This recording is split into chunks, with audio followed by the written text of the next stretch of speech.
Okay, let's start there then. So, afternoon, and welcome to our first webinar of September. I'm Paul Church, Managing Director of Interquest. This is our webinar series aimed at HR, staffing, and talent professionals. I think this is about 8 weeks in, and we'll keep this going just as long as we have interest. And it does appear people are interested. We've reached, I think, we're 308 people on the meetup group this week, and it's growing each day. So thank you to the members and the incredible speakers we've had each week, and all the regulars who tune in each week as well. I am of course biased, but I think the content's been really, really good over the last few weeks. And so please do keep sharing this with your friends and peers. It's completely free. The aim is just to quite simply share our experiences, ideas, values, and hopefully make all of our businesses just a little bit better as we share our ideas with each other.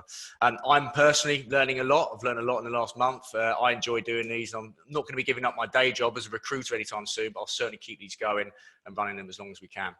But now on to today's session. So last week we had a really, really good webinar around looking after mental health in the workplace. And one word that came up continuously, and for me always continues to come up, and I personally have done a lot of research and surveys. I used to do a lot of work with Computer Weekly into kind of the need for soft skills in businesses, and this has become even more important as we move into a world of automation, and kind of the tasks we used to do may not be the tasks we're doing in a few years' time. So soft skills are so important, and empathy is at the top of that list. And empathy for me, I'm sure Joe will put it a lot more eloquently and explain it a lot better, but for me it just means being able to really put yourselves in the shoes of somebody else and understand how they're feeling.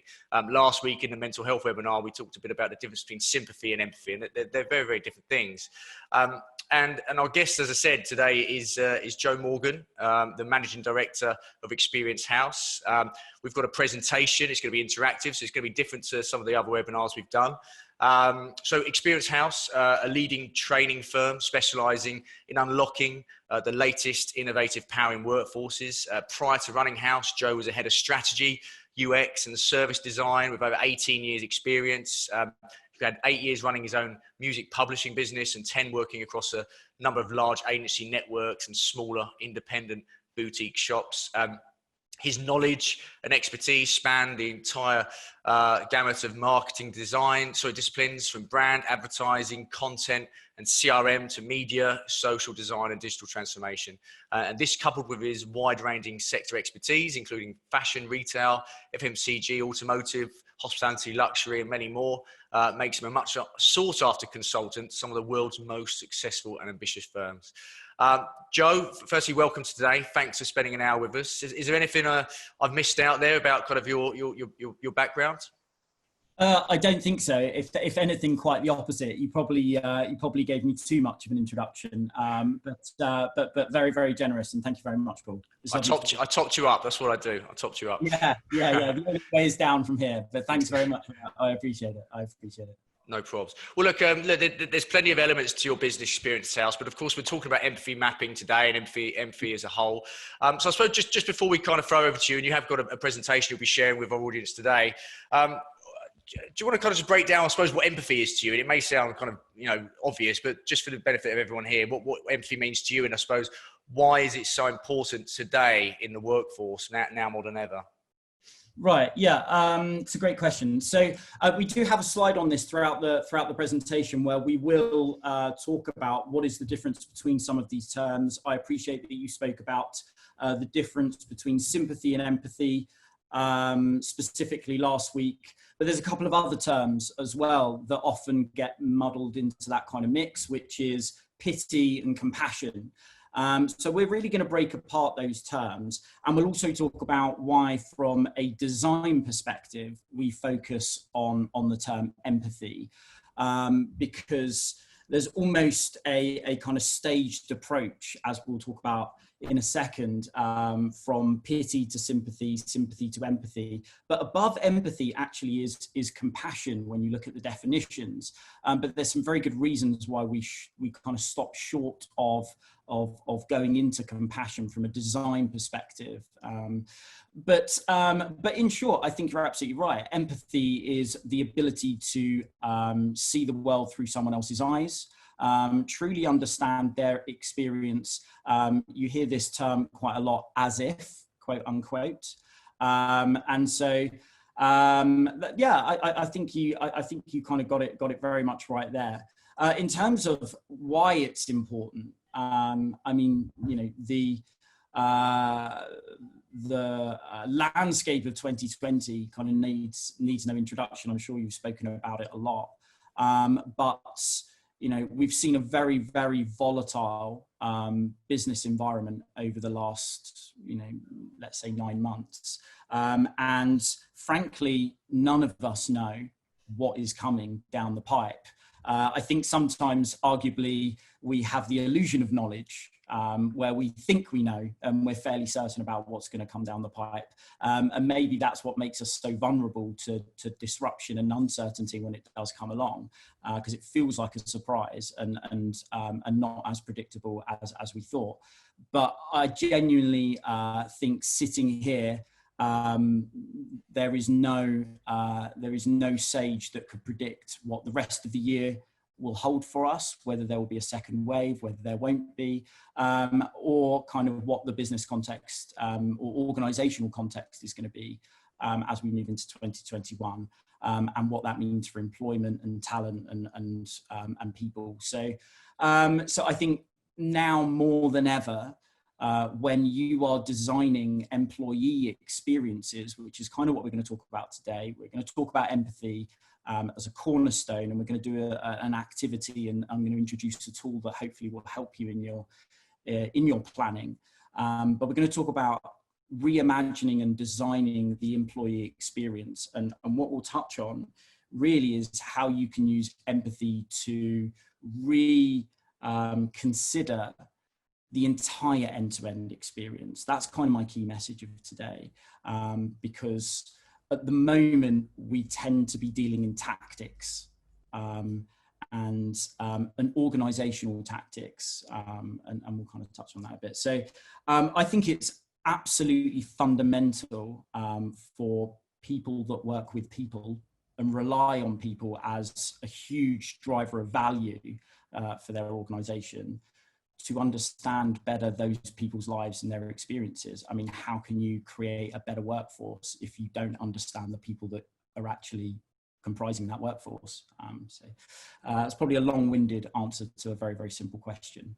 No, absolutely agree with everything you said. Well, look, I think without further ado, I think I'll hand over to you then to we can kick this off with the presentation. So the negative of this, of course, is that you're going to have to let people in who are late. I suppose the positive is you can tell them off if you want. So hang on, let me make you host. There we go. You should be the host now. So hopefully, with a bit of luck, you can share your screen.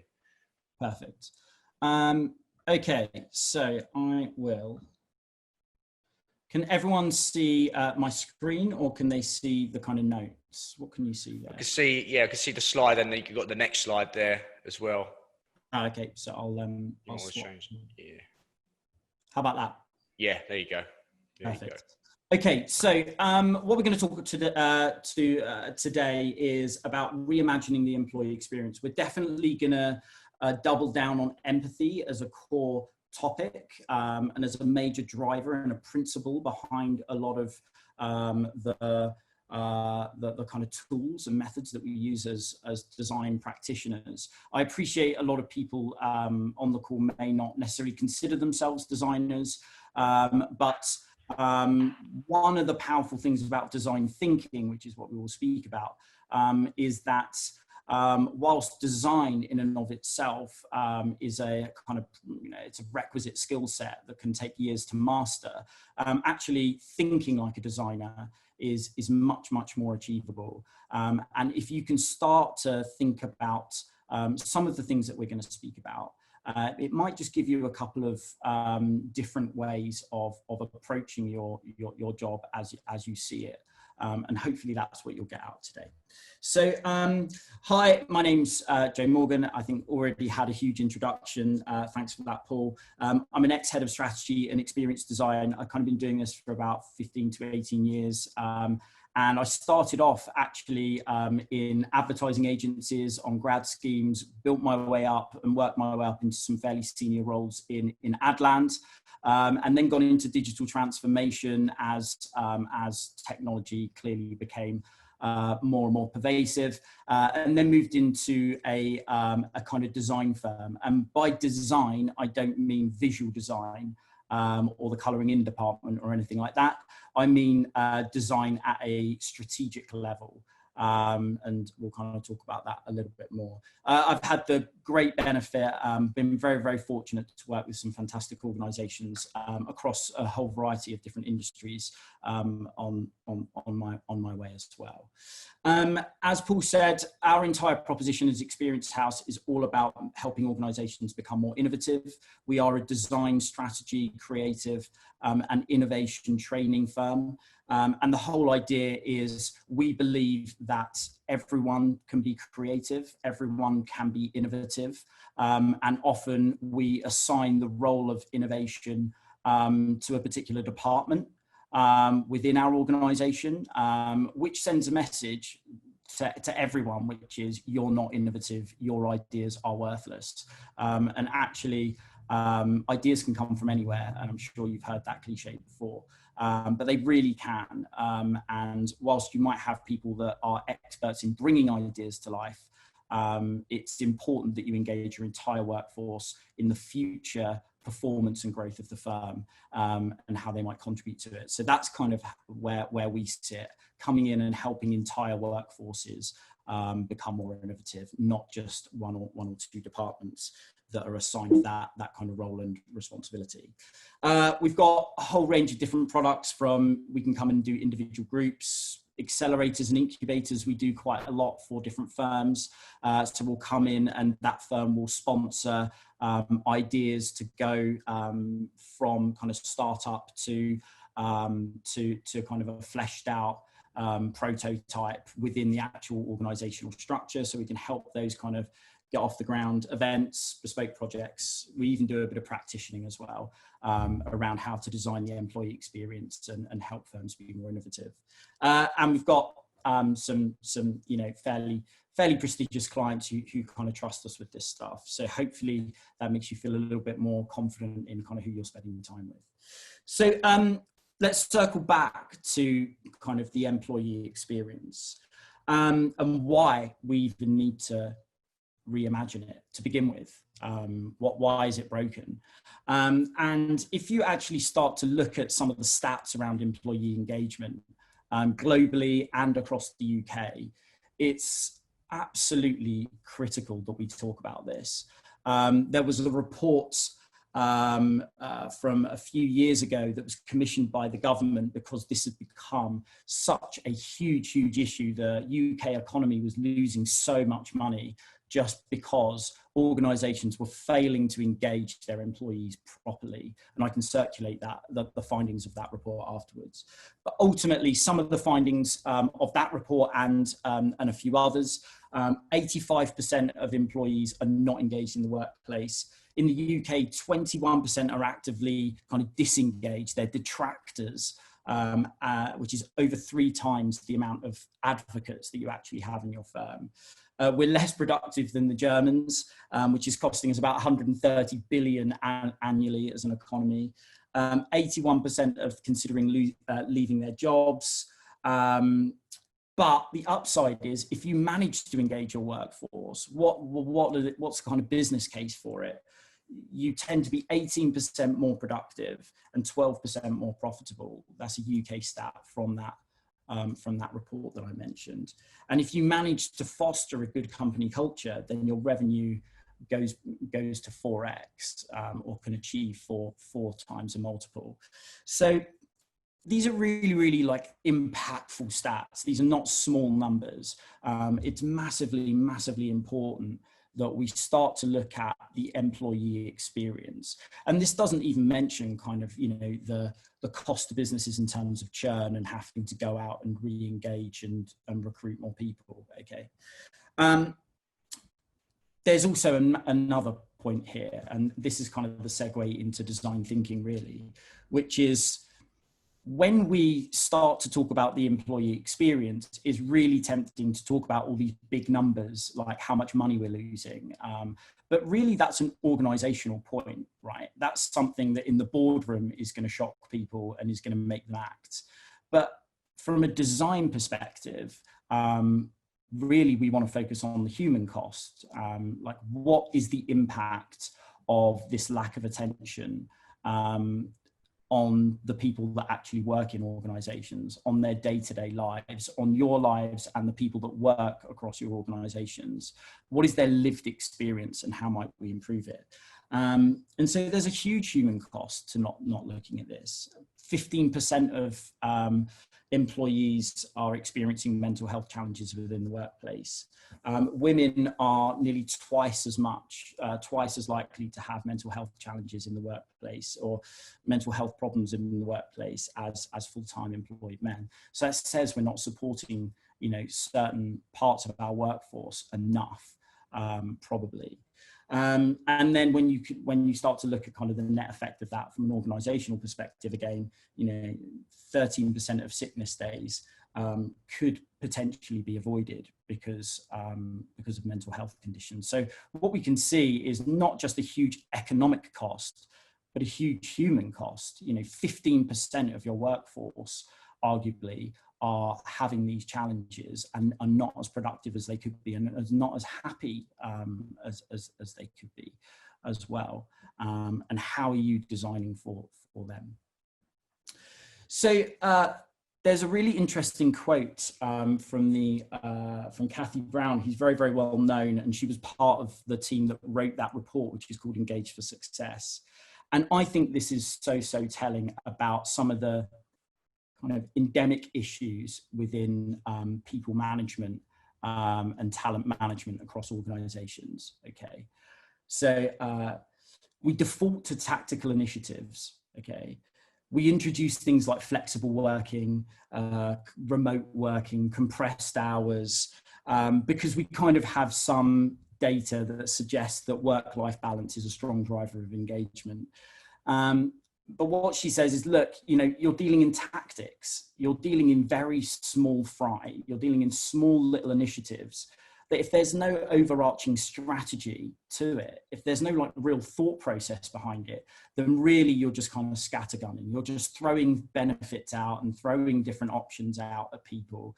And there's no real plan for how it enhances their lives or their experience. Okay. And I think we're all guilty of that. Obviously I'm a managing director. I have been guilty of kind of going, let's go remote working, or let's introduce this particular initiative.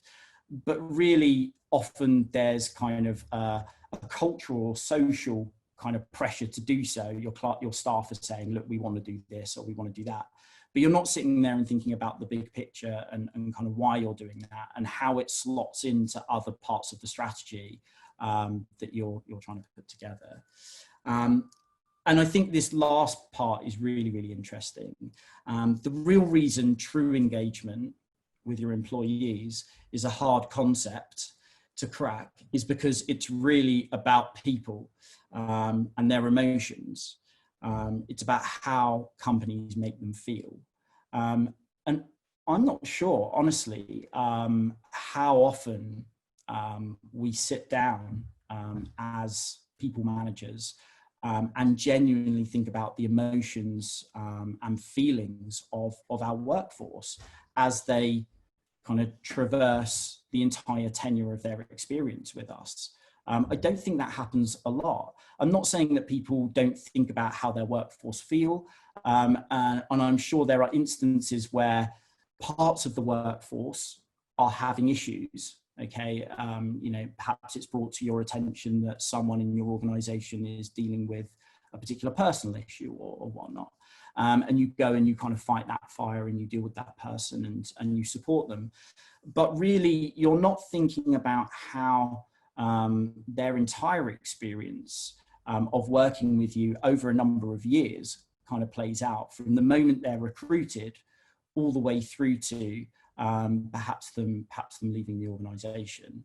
And that's the type of thing that we really need to be thinking about. Kind of what is the design of that entire employee experience from end to end, and how can we be more in touch with the people that are going through it, and how can we design those types of experiences end to end, and manage people through that process at a holistic level, instead of just throwing out these kind of tactical initiatives that we're not really sure kind of the impact of.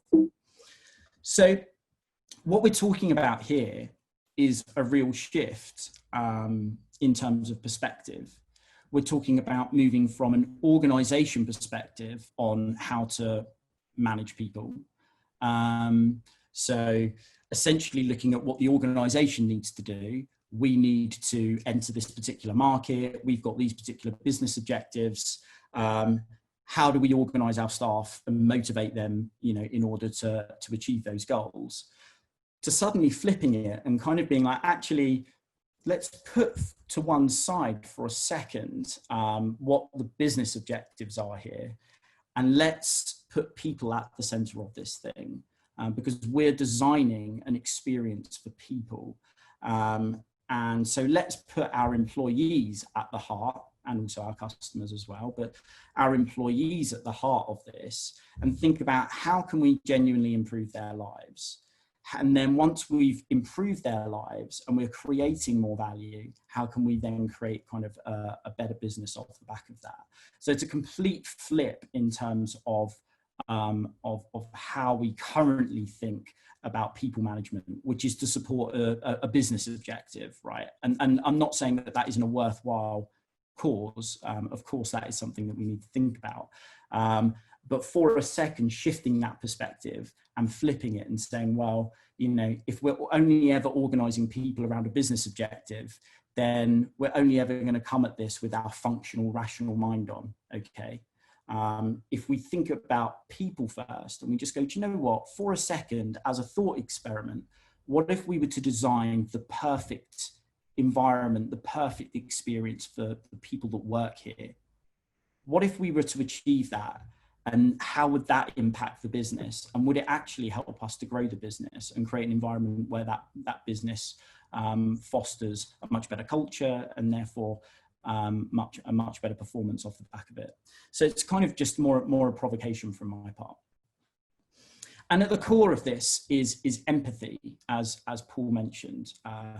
So from a design thinking perspective, we talk about human-centered design, looking at the people that use the services, the products, and are part of the organizations that we're designing for.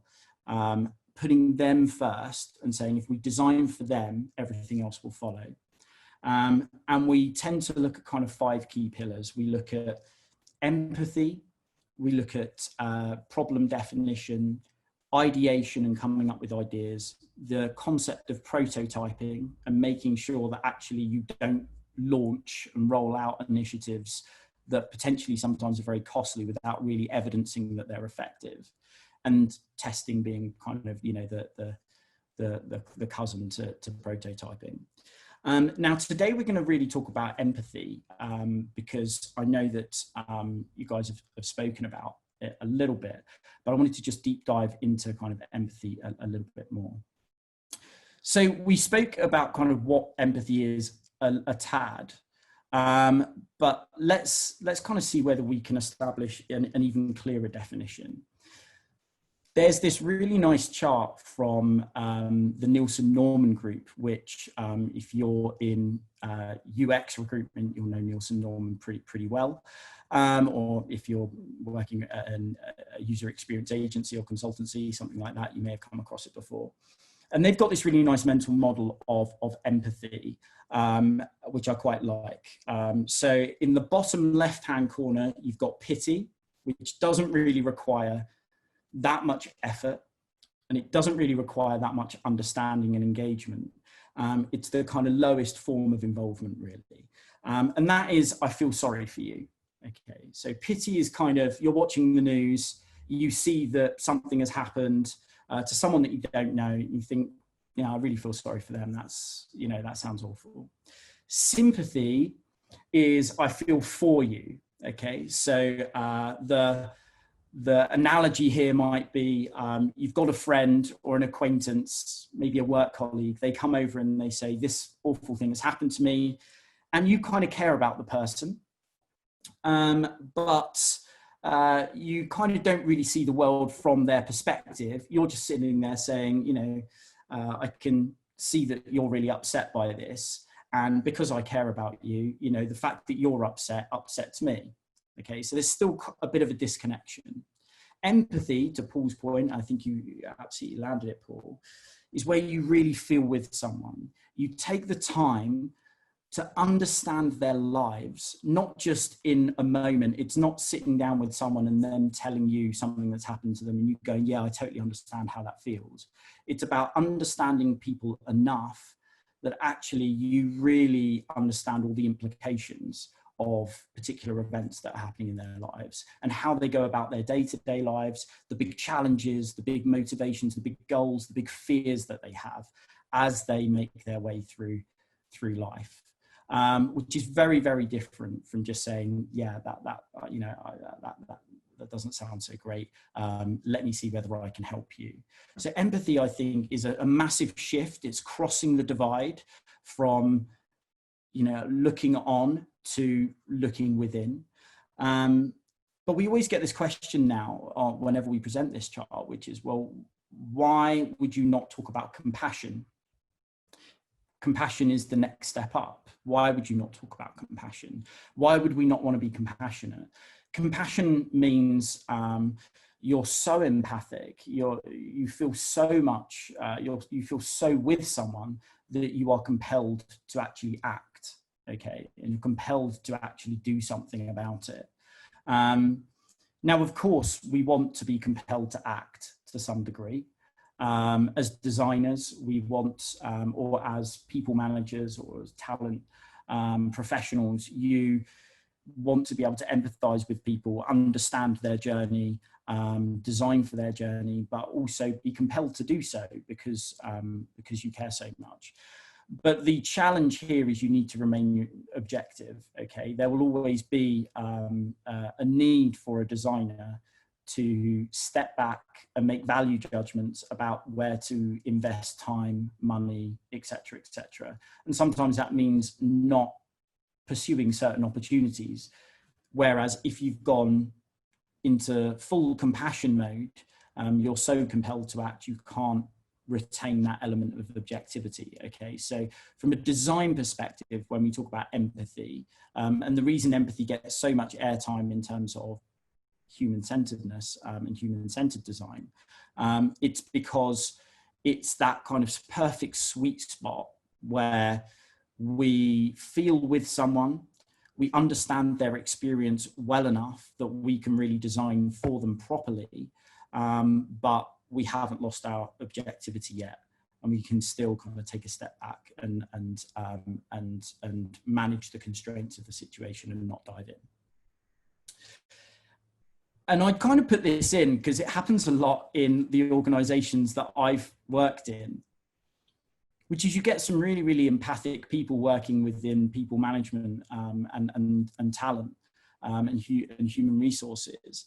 And this is kind of the common response to, there's a meeting, maybe something's happened in the organization, and the company wants to understand, the leadership or the department wants to understand how people feel across the organization. And so they do a survey. Surveys are one of the worst ways of understanding how people feel. So it might tell you, because they're quantified, okay, they're empirical. And so it might tell you a certain percentage of people that do a certain thing or feel a certain way if you're going to preload and give them a set of options around how they feel certain things. Yes, sometimes you can have open responses, but a lot of evidence shows that people don't open up really on surveys. And the thing about empathy and the thing about really understanding how people feel is that it takes mining. Okay, you need to sit down with people, talk to them, and have a conversation with them, and really ask them questions about how they feel, because sometimes they're not going to be too forthcoming necessarily. So it's just one of those things where, from a design perspective, the go-to tool tends to be a survey, and surveys are great for many, many things, but they're not necessarily great for understanding how a workforce really feels. And I think another thing that we often get kind of asked is, well, you know, empathy is about getting emotionally kind of stirred up, right? But not every situation is emotionally stirring. What about if I kind of don't find myself emotionally kind of compelled or invested, you know? There will be stories across our staff where, you know, people are really struggling with some heart-wrenching issues. And of course, with them, I feel very, very touched and very, very involved, and I want to help them. But, you know, how do I get, you know, emotionally invested in someone that's earning, you know, 6 figures a year, is living an incredible life and seems to have absolutely no problems? I'm kind of making this up, you know, but, and the point here is there's actually 2 different types of empathy. So from our perspective, what we talk about is, yes, there's emotional empathy, which is kind of what happens when we watch a sad story, or, you know, a sad film, or, you know, we speak to someone that is in one of these situations that does touch us and compel us to act. But most of the time, as professionals, as design professionals, we need to practice cognitive empathy, which is the practice of really seeing the world through other people's eyes. And it is kind of like a muscle. It is the type of thing that you need to keep coming back to and practicing and practicing and practicing, so that when you need to really be empathic, you can do so, and you're ready to go. It's like kind of going to the gym, I guess. You need to keep training and training and training your empathy, so that when you need to really deploy it, it's kind of ready to go. Okay. And just as a slight aside, you can actually measure your own empathy. So there's a whole suite of tools. Now, how accurate it is actually up for debate, but there are a whole bunch of measures that you can use to look at your empathy and try and establish kind of how empathic you are. If you're going to do one, I would suggest the 3rd one on this list, which is the empathy quotient by Baron, Cohen and Wilwright. It's a simple survey. You can Google it, you can do it, and you'll get like a numerical score at the end of it. And by practicing your empathy and doing the tool that we're going to talk through very, very quickly today, you can improve your empathy, improve your understanding of your fellow human being and how to kind of put yourself in their shoes. And then when it comes to doing that day job, perhaps start to think about things in a slightly different way, and consider things that perhaps you hadn't considered before. Just a slight, again, and a kind of a tangent on a tangent. There are gender and age differences. So the evidence shows that younger cohorts tend to be more empathic, as we're kind of self-actualizing more and more, if you're familiar with Maslow's hierarchy of needs. And that women tend to be more empathic as well as a gender now, or as a sex. So now there are clearly outliers to that. That's more a bell curve kind of thing. So people will sit outside of that.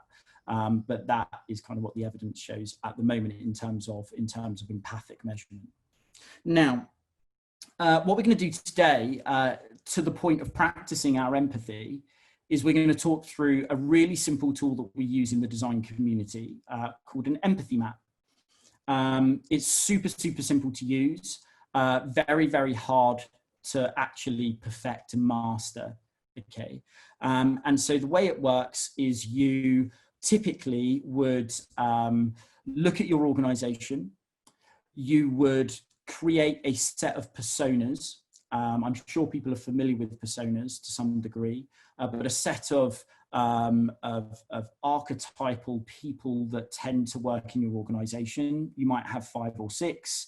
They might be ambitious, kind of overachievers. They might be people that are very family oriented and actually kind of work to live as opposed to live to work, all of these types of things. And you then come up with a series of situations that they find themselves in. So common situations that those people may come across in their working lives whilst they're with you. And then for every single situation, we call them scenarios, you then do an empathy map. So it might be an ambitious overachiever, has a particular situation that comes up in their life, and you are going to plot, what are they thinking when this happens? What are they feeling? What are they doing? And perhaps what are they saying? And we'll talk about kind of how we then use this information after we've done the quick exercise. So what I've done is I've gone to the trouble of just putting together a very, very quick, I don't know whether this reflects anyone in your workplace, but hopefully this is going to be helpful as a kind of experiment and activity. So I've put together a profile, a persona, if you will, called Anagia. Anagia, I'll just talk you through what she's about and what's going on with her, and then we'll jump into an interactive whiteboard tool where you'll get to kind of just do the empathy map for yourself. So as a group. So Anagia Vadana, she's 32. She is the Chief Strategy Officer of a very, very well-known London creative agency. Okay, so she's 32 and she's Chief Strategy Officer. She's doing pretty well. She's married with a 5-year-old daughter. So this is kind of her background. She's from humble beginnings in Peckham, but is now a serial overachiever. She went to Oxford and was one of the only people from her comprehensive in the inner city to actually get out and go to Oxford and have this wonderful education. She graduated first class, recruited onto an unbelievably prestigious grad scheme, and has been fast-tracked by a company and heroed in kind of many 30 under 30 when she was under 30 kind of profiles in the industry press. So this is kind of, a woman that oozes natural ability and talent, a truly impressive woman that has raced through the ranks. Her career has just, been mind-blowingly rapid in terms of her ascent. She is the smartest person in the room, so much so that her friends and colleagues tease her that she's kind of perfect. Okay, she's got the perfect life, she's the perfect career, she's the perfect wife, she's the perfect mother. She just seems to do everything just so effortlessly. Okay, and she is super proud of this. This is like, her identity is wrapped up in just having this, this is, an unbelievably smart, incredible woman that's raced through everything and just seems to do everything with this kind of effervescent talent. And she's very, very professional. Now, here's the rub. Behind the scenes, cracks have kind of started to appear in her relationship. Okay, I'm sure we're all familiar with the, massively overachieving in work. Actually, home life is suffering because of it. So cracks are starting to appear in her relationship. The marriage is starting to hit the rocks. Arguments, very, very regular, very volatile. They are living on the financial edge. She wants to present this appearance of being very, very successful. They're mortgaged, they're in debt to the hilt. She has started to suffer quietly with anxiety and depression. But she doesn't want to let anyone know because she wants to keep up this appearance, She feels totally trapped. She can't speak to anyone about it because if she does, she'll break, the illusion of her life. And maybe she'll have to admit to herself that something's wrong. She just doesn't want to let anyone down. She starts to feel like her world is kind of crumbling around her. Okay. And I think this could happen to so many of us. You know, we look around the office, we see these people that are doing incredible things, and we forget that they've got a home life and maybe the compromises that they're making in order to be so successful at work and have that drive. So this is Anagia and her life and what's going on with her.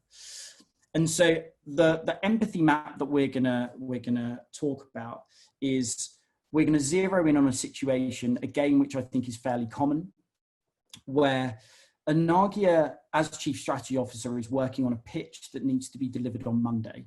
Okay, the entire agency is really looking at this pitch. It's a big multi-million-pound pitch.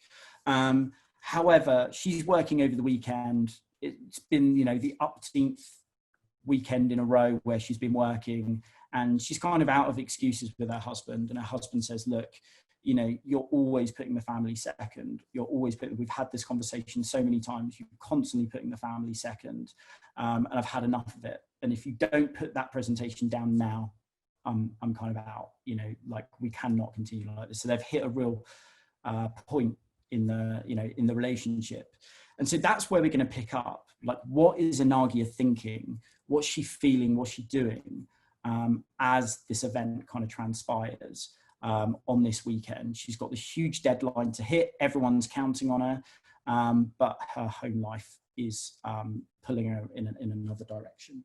Okay, so what I'll do is I will share in the chat a link, which if you click on this link, you will be taken through to a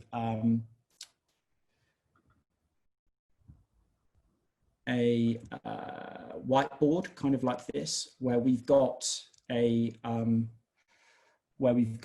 empathy map set up. Okay, so what we're going to do now is we're just going to think about, Anagia is obviously in this position. Yeah, she's got to choose between her family and this deadline, or figure out a way out of it.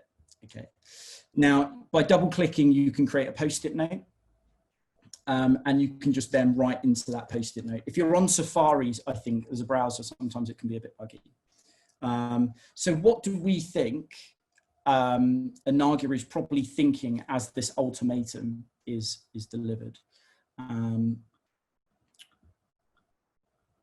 So she might be thinking something like, can I really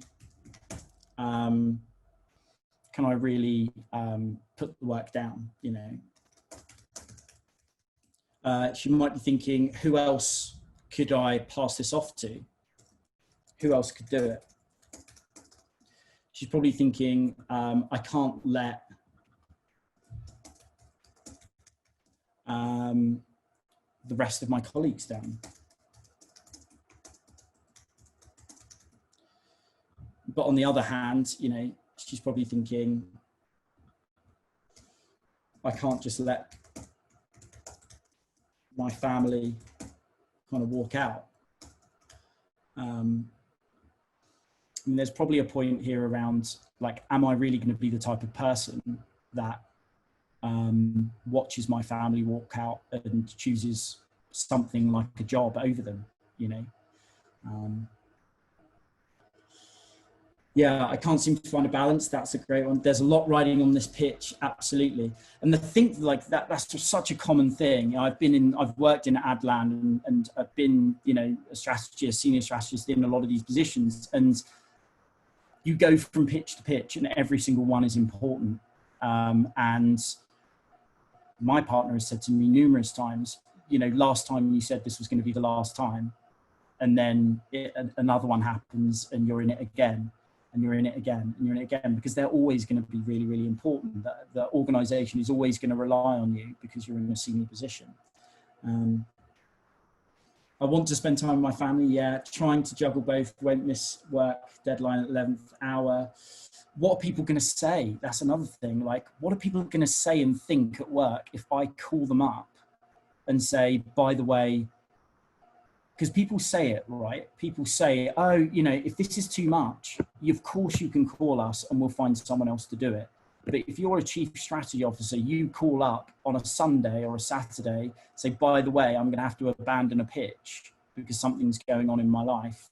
People will say, oh yeah, that's great. Like, you know, of course we'll cover it.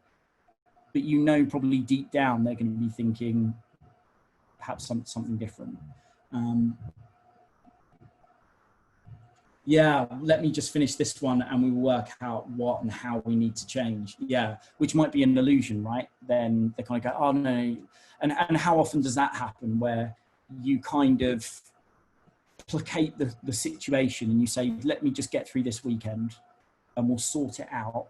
And then, you know, and then we'll kind of really give it some time. And then you're back into the next pitch or you're back into another bit of work and suddenly the cycle repeats. Reconsider the marriage. Yeah. Am I being selfish? Yeah. Maybe there's a frustration that actually the reason that they can afford the lifestyle they have is because she's working so hard and she's doing this job, you know, and so maybe she feels unappreciative, you know, and really frustrated and resentful of the fact that she's being made to feel this way. Angry, yeah, so in terms of feeling, definitely angry, hurt, caught in between, tired, totally trapped, extremely, yeah. Defensive, totally. I mean, we spoke about like a big part of her identity is appearance, you know. I'm not saying she's totally preoccupied with appearance, but, you know, she's proud of what she's achieved. What does it say? What happens when, you know, she admits to other people that there are these problems going on? Because she's probably going to have to do that in order to get out of doing the work, right? You can't just call up and say, by the way, I'm not doing it. You're going to have to say something's happened in my personal life. You're going to have to show some level of vulnerability. So what is she doing? Talks to her husband, yeah, tries to find a resolution, perhaps loads of promises, like makes a whole bunch of promises that she can't keep.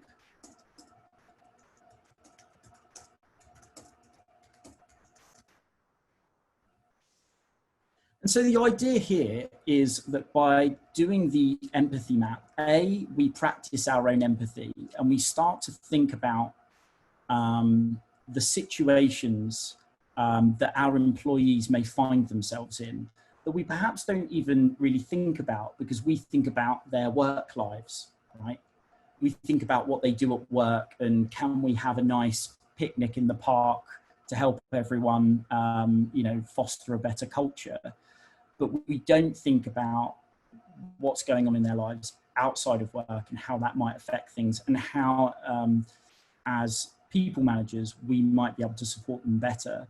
And so by starting to look at some of these things, you can start to think about ideas that might actually be able to help people in situations like this, like another. And you would have a multitude of personas and situations that you're starting to design for. Because I would imagine that this type of situation of someone who is pivotal to the business, part of the senior management team, carrying a huge amount of pressure, but also at an age where they've got quite a lot going on at home as well in terms of their responsibilities, gets caught in between. And is there an opportunity from a people management perspective to design a better intervention before things go too far? So hopefully you can start to see how a tool like this can help, both in the practice of empathy, but also you could take it back into your working lives and start to think about some of the common situations, some of the personas that you might have working for your organization, and think about, you know, kind of what their lived experience of work is beyond just coming into work every day. But of course you can think of work-related scenarios as well. Okay, you might have a junior entry-level employee who has a really negative experience with a client, you know, in the first couple of months, and actually it completely shakes their confidence. And how do you rebuild their confidence over time? Things like that, you know, so there can be definitely work-related, two people having an argument at work that they can't seem to reconcile and it needs mediation, those types of things. But really starting to unpack the feelings that are involved as opposed to just kind of, oh, this situation exists, how do we react to it? So thanks very much for kind of participating. I'm very, very aware of the time. So what I'll do is I'll kind of leave you with that. I'll perhaps send Paul over a kind of list of resources for you to go and read a little bit more about this in your own time. Now, in terms of what happens next, what we tend to do as employee experience designers is we then start to look at journeys. So we develop personas. We look at scenarios and situations that those personas find themselves in. We then do empathy maps so that we really understand how people think and feel during those situations. And then we start to build out experience maps of that individual's or that persona's experience over their first day, their first week, and then their first few months. And then we also do some for kind of years. And what that enables us to do is design an end-to-end experience for each person or each persona, so each archetype. And so you almost have like a blueprint for how you engage different people as they move through their time with the organization. And we can talk about this a lot more if this is something that you feel your organization needs. Mainly because, as we spoke about earlier, we get so entrenched in tactics that we never for any moment kind of take a step back and think, okay, well, what is the overarching experience that we're trying to design for? What is the ideal employee experience as they walk through the door, or perhaps come in for an interview, the first time they come in for an interview, all the way through to, you know, them potentially leaving. Let's think about what that ideal experience is and then try and make it happen. So that's kind of the concept that I think we're talking about, and empathy drives all of this as a key principle. That's kind of all I've got. Hopefully I've finished with enough time, Paul, to kind of say a few wiser words, but that's kind of what I wanted to leave people with today. Amazing. Thanks, Joe. Thanks so much for that. I think it's, that's a great tool for you just to kind of take a step back and really think about situations and people and kind of take yourself out of your own perspective and look at others. If anybody's got any questions, then now is the time to put one in the box or put your hand up. Joe, I've got one question here, which I'll read out to you. It's been sent to me. So it was from one of your slides earlier on, this came through. So Joe said that compassion also means wanting to act and maybe help or change something. How does someone who is not within a management function or in a position to make changes internally go about it? People are busy at work and taking the time out at work to try and implement changes from the bottom, and convincing people higher up can be difficult. What can people do and how should they approach this? Yeah, I mean, it's a really good one. So my poor paraphrasing of the question is, I'm not in a role that enables me to really apply some of the design thinking necessarily that you've spoken about at a top-down level. How can I enact change or apply the pressure to change? I think you can form kind of committees and things like that. That's a tool that I've seen kind of used quite a lot. So if you have a kind of half decent management team, they will appreciate that actually they don't really have a good view of what's going on the ground.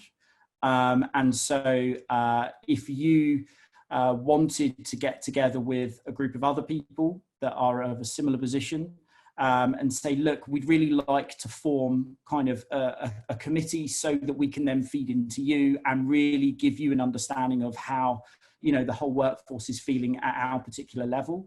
And we can be a bit of a conduit. I think that can be a really you then put yourself and you elevate yourself. And even from a career perspective, you know, showing some some proactivity there can make you stand out, and you then become the go-to person when people want to kind of know something. So that can be really, really useful.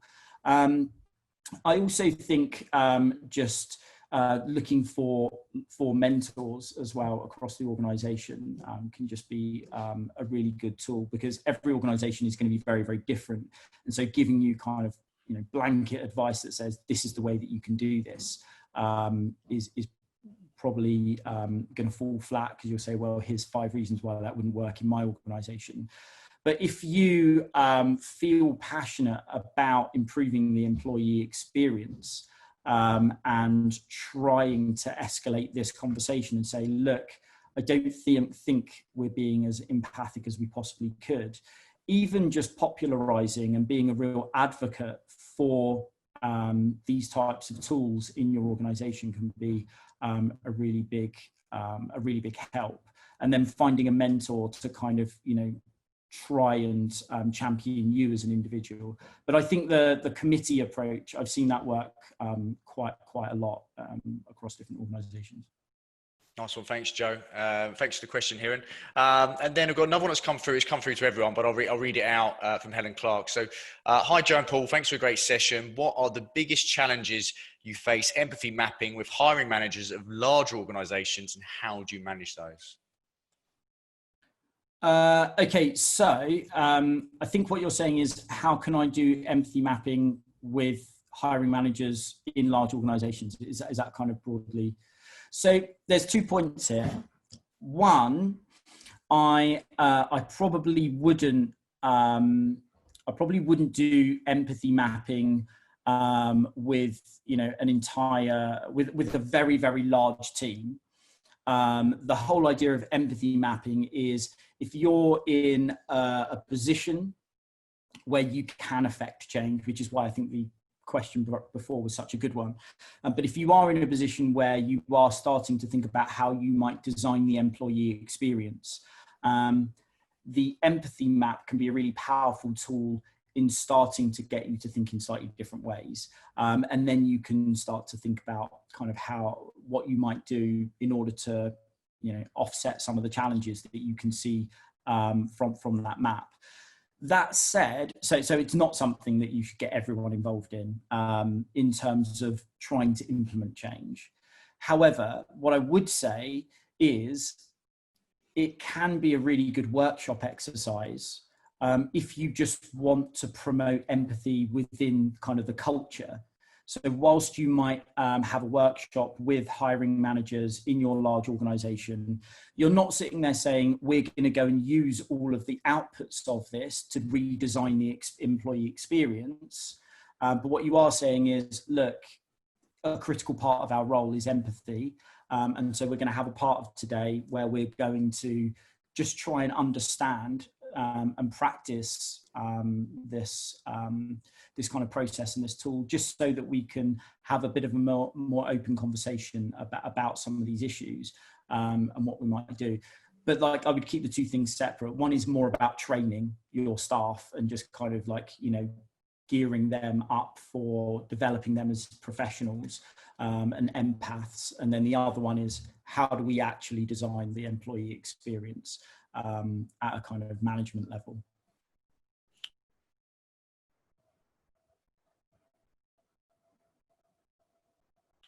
Oh, you cut out there. Is that me? Or is that you? Are you back? Oh, sorry. I think my Wi-Fi went a bit funny there. Joe, thanks for that. I think I'm just conscious of time. Are there any final words you'd like to say just around this, around anything else? And I suppose, I know your contact details are on the slide there. Anything else around how people can contact you? Yeah, I mean, you can contact us on those details there, or Joe, JOE at experiencehaus.com. Obviously not a huge amount of time today and throwing quite a lot at you, but would be happy to pick some of these things up and kind of come in, run workshops, talk about it a little bit more, and kind of help you understand a little bit more about employee experience design, because it is a very, very relatively new topic that is, becoming increasingly important. And I think it can be absolutely game-changing in terms of moving out of tactics into proper people strategies that aren't organization centered, that are actually human centered, and then balancing both of those masters. So so hopefully you found it helpful, and happy to talk more if so. Amazing. Thanks, Joe. Well, look, thanks so much. I know how busy you are, Joe, so thanks so much for spending an hour with us today. Been really, really insightful. And yeah, anyone who has any questions for Joe after this, do follow up with him. Next week, we're going to be talking about remote performance management. We have the global head of performance management from FIS. There's been a lot of interest in that one, so do tune in. Apart from that, thanks everyone for attending. Thanks for everyone for being here. Please keep liking and sharing and telling people you know about this group, and let's keep growing it. So hope everyone has a good rest of the week, and I'll see everyone next Wednesday. Thanks again, Joe. Thanks for having me. Thanks. Thanks, Paul.